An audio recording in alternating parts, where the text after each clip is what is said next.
මොටම සුබ දවසක් ජීවිතේ වෙනස් විදියට දකිමු කියන මාතෘකාව යටසේ අපේ වීඩියෝ එකක් කරා. ඒකේ කමෙන්ට් ටිකක් ඇවිල්ලා තිබ්බා හොඳ. ඒකේ දෙවෙනි වීඩියෝ එක වශයෙන් මම කතා කරන්න කැමති රාමුවෙන් පිට දකිමු කියන දේ. මම වීඩියෝ එක පටන් ගන්න කලින් ඔයගොල්ලෝ කෝම්බි ටිකක් පෙන්නවා. ඊපස්සේ යම්කිසි කෝම්බි එක කොටු කරා. ඒ කොටු කල්ලේ ඉවරලා ඒ කෝම්බි ආයේ රාමුව ඇතුලේ එළියට යන්නේ නැතුව එයා දඟල හිටපු හැටි ඔයගොල්ලෝ දැක්කා කියලා දැක්කනේ වීඩියෝ එකේ. අපි එහෙනම් සාකච්ඡා කරමු අපගේ මනසේ රාමුව කියලා කියන්නේ මොකක්ද කියලා. ඊට කලින් මම ආසයි මාතෘකා තුනක්, ඒ කියන්නේ අපි පුද්ගලයන් ස්වරූප තුනක් යටතේ මේක සාකච්ඡා කරන්න. පළවෙනි ස්වරූපය තමයි ශිෂ්‍යයෙක්.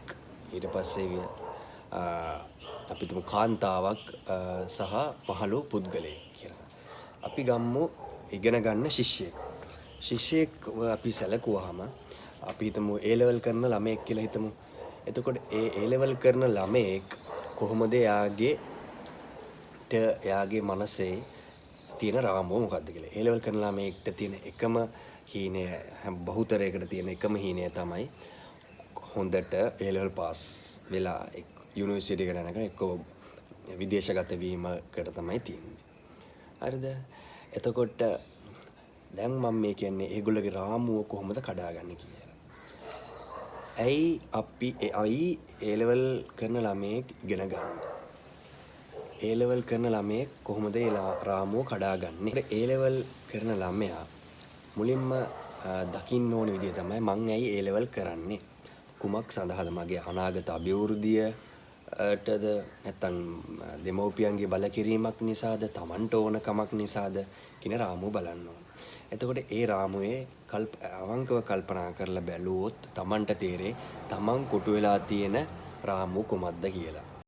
එතකොට A level කරන ළමෙක් Taman ඇයි A level කරන්නේ කියන එක යුනිවර්සිටි එකට කොටු කරලාද තියෙන්නේ. තමන් දකින්න පුළුවන් මේක මගේ අනාගතයේ මිය යාම දක්වා තියෙන පඩිපෙළ, ඒ කියන්නේ ස්ටෙප් එකේ පළවෙනි ස්ටෙප් එකද කියලා දැක්කොත් එයාට A level කරන එක ඉතාම පහසුයි.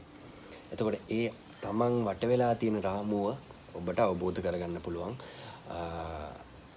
A level කරන ශිෂ්‍යයෙක් වශයෙන්. අපි හිතමුකෝ වැඩි හිටි හරි මහලු උච්ච කාන්තාවක්, අපි හිතමු කාන්තාවක් කියලා. හිතමුකෝ මධ්‍ය අවුරුදු 50 60 වයසේ ඉන්න කාන්තාවක් ගමුකෝ. ඒගොල්ලෝ කොටු වෙලා ඉන රාමුව මොකක්ද කියලා අපි දැන් කතා කරමු. දැන් ගොඩාක් කට්ටිය විවාහ වෙලා ඊට පස්සේ දරුවෝ හදලා දරුවන්ගේ දරුවෝ ඉඳලා ඒගොල්ලෝ ගෙදරට වෙලා ඒගොල්ලොට ඒ දරුවන්ටත් උදව් කරගෙන කාලය ගත කරන එක තමයි බහුතරයක් කරන්නේ. හැබැයි ඒ කට්ටියට දකින්න පුළුවන් නම් ඒ රාමුව බිඳ හෙලලා ඉස්සරහට දකින්න. මම මේ කියන්නේ ඕගොල්ලෝ කල්පනා කරලා බලන්න. එතකොට ඒ වයසේ ඉන්න කෙනෙක් මම අලුත් දෙයක් ඉගෙන ගන්නවා. අලුත් අපිටම YouTube අනම්මනම් ඒ කිසිම දෙයක් දන්නේ නැති කෙනෙක් අපිටම මම YouTube එක ඉගෙනගෙන මගේ ධර්ම මාර්ගය, ආධ්‍යාත්මික මාර්ගය ඉගෙන ගන්න මම ඒක ස්ටඩි කරන්න. ඒතර YouTube එකට ෆෝන් එක කරන් ඉන්ස්ටෝල් කරලා YouTube app එක ඒ දේවල් කරේම ස්ටෙප් එකක්. ඒතර තව මම ආධ්‍යාත්මික දියුණු කරනවා. මම ඉන්න කෙනා මම ආධ්‍යාත්මයේ දියුණු කරලා මම ඉස්සරහට යනවා කියලා ඒ වගේ කාන්තාවකට දකින්න. මොකද රාමුව තමයි තියෙන්නේ වයසට වුණාම ගෙදරට වෙලා දරුමුණු පුරුම් බලාගෙන සහ ඕන්නම් පන්සලකට ගිහිල්ලා ඒ වගේ දෙයක් කරගෙන ඒගොල්ලෝගේ වයස කාල බහුතරයක් සමහර කට්ටිය ඉන්නවා මේක අපගමනය වෙච්ච, හැබැයි බහුතරයක් ඉන්නේ ඔය කැටගරි. එතකොට Taman දකින්න ඕනේ මගේ මේ මනසේ අර මං කලින් වීඩියෝ එකේ පෙන්වූ විදිහට කුරුළු කූඩුව කියන අපේ මනසේ කූඩුව එහා දකින්නේ කොහොමද කියන එක ලස්සනට මම විග්‍රහ කරා කලින්. දැනුත් ඒකට මේ තව ටිකක් ඒක විසඳා ගැනීම සඳහා තමයි මම මේ ප්‍රයත්නයක් යොදන්නේ. මම හිතනවා ඔයගොල්ලන්ට තේරුණා ඇති කියලා. අපි හිතමුකෝ මැදි වයසේ ඉන්න කෙනෙක්, මගේ වයසෙම ඉන්න වගේ කෙනෙක්, අපි හිතමුකෝ අවුරුදු 20 30ට ආසන්න කෙනෙක්.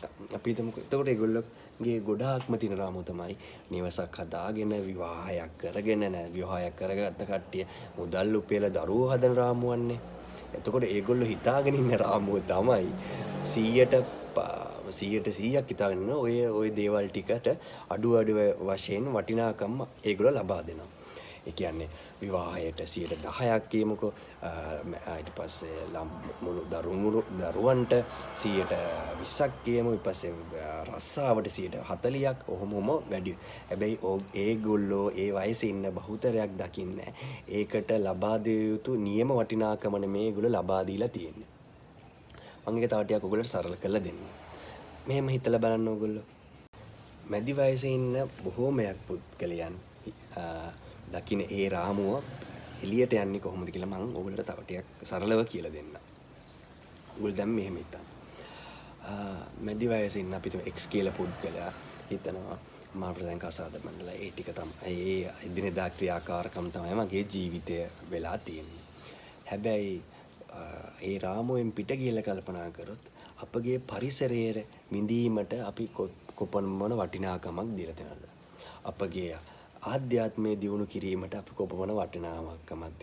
අපගේ මනස සහ සිතුවිලි අතර තියෙන ගැටීම निराකරණය කර ගැනීමට කොපමණ වටිනාකමක් දීලා තියෙනවද? සහ තව ගත්තොත්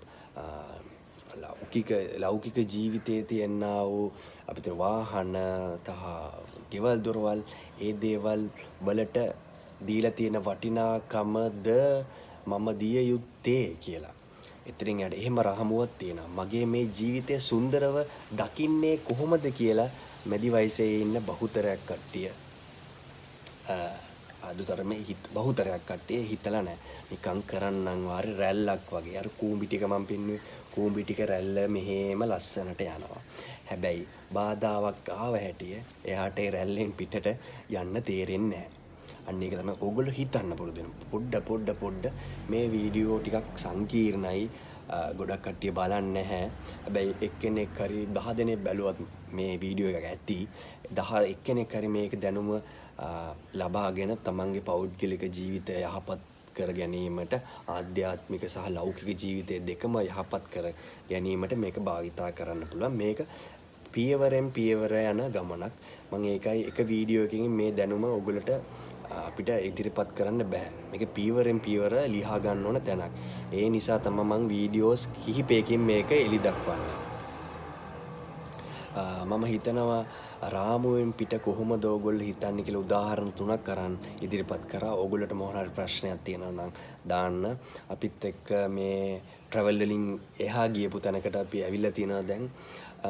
මම හිතනවා මේක මම ඉදිරියට තව ලස්සනට ඕගොල්ලන්ට සරලව ප්‍රශ්න විසඳා ගන්න ඉදිරිපත් කරන්නම්.